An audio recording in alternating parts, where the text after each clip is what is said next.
The canal does not speak. It absorbs secrets, sins, and on this particular February night to body, she floated face down beneath the Pont dei Sospiri, her white evening gown blooming around her like a poisoned lily. No struggle.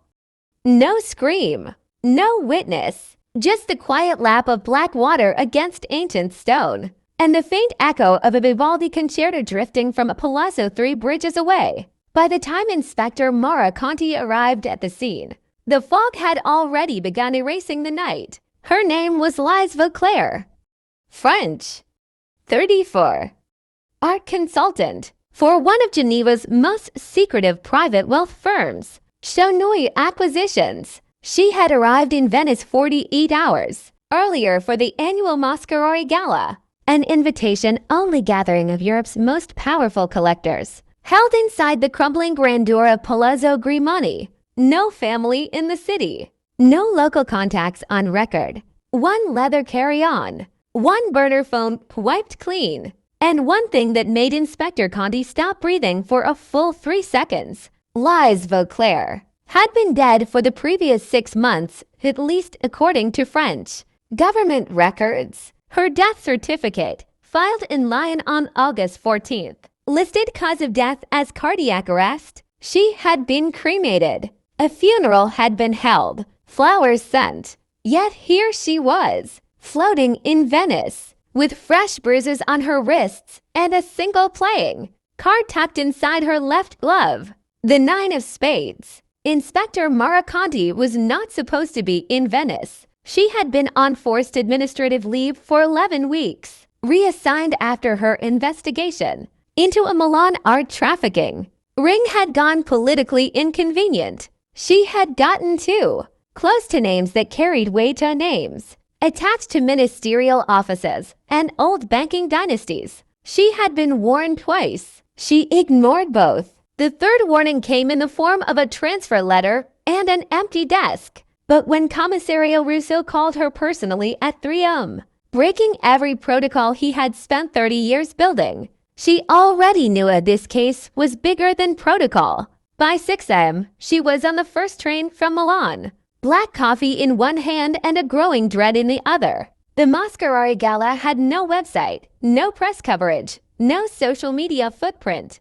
It existed the way old European power always had, through whisper, through inheritance, through the quiet understanding that certain rooms were simply not for certain people. 41 guests had attended to nights prior, among them Victor Szabo, a Hungarian arms broker with 3 Interpol flags and 0 convictions, Countess Adeline de Marquet, a 71-year-old Belgian who controlled a private foundation that legally owned more Renaissance art than the Louvre, allegedly, because nobody had ever audited it. Dr. Finn Calloway, an Irish forensic art authenticator whose signature alone could transform a stolen painting into a legitimate masterpiece, and one guest registered simply as L. Moreau, who had attended, spoken to no one on record, and vanished before midnight, leaving behind nothing but an empty champagne, flute, and a faint trace of a gloved fingerprint. Mara stared at the guest list for a long time. Then she looked at the 9 of spades again. In the underground world of European art crime, that card was not random. It was a signature used by a ghost. The criminal intelligence community had been hunting for 9 years. A broker of stolen identity, forged provenance, and disappeared people, known only as El Silenzioso, the silent one. By day 3, Mara had pulled threads that unraveled faster than she could catch them. Lise Vauclair had not died in Lyon. She had faked her own death with professional help after discovering that Chaunoy Acquisitions had been laundering hundreds of millions of euros through fictitious art sales for nearly a decade. Phantom masterpieces that existed only on paper, authenticated by experts paid not to look too carefully. She had been planning to hand her evidence to Interpol's art crime team in Paris. She never made it. Someone found her first, and whatever they offered her, the deal or a warning, she had come to Venice willingly. not as a victim, but as a player. She had known something. She had gone to that palazzo to use it, and someone had made sure she never got the chance. The burner phone, thought to be wiped, yielded one thing under deep forensic extraction of 23 a second. Voice message, partially corrupted, in French. Els savent que tu es les features. Ni face confiance person au palais. Surtout pas they know you have the files. Trust no one in the palazzo, especially not the message ended there. Cut. Clean. Deliberate. On the fourth night, an envelope appeared under Mara's hotel room door. Inside, a single photograph, black and white, taken at the gala. It showed Liz alive, laughing as speaking to a man, whose face was partially obscured by a masquerade mask. Partially.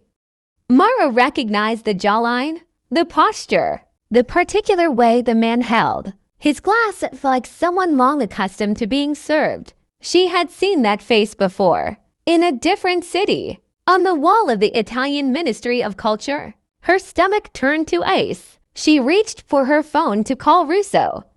The line was dead, and on her windowsill, where there had been nothing an hour ago, sat a playing card face up, the 9 of spades. Somewhere over the Alps, at 5:10 a.m., a man in a charcoal suit settled into the leather seat of a private aircraft, accepted a glass of Barolo, and opened a slim dossier. Inside, Mara Conti's photograph, her home address, her daughter's school in Milan.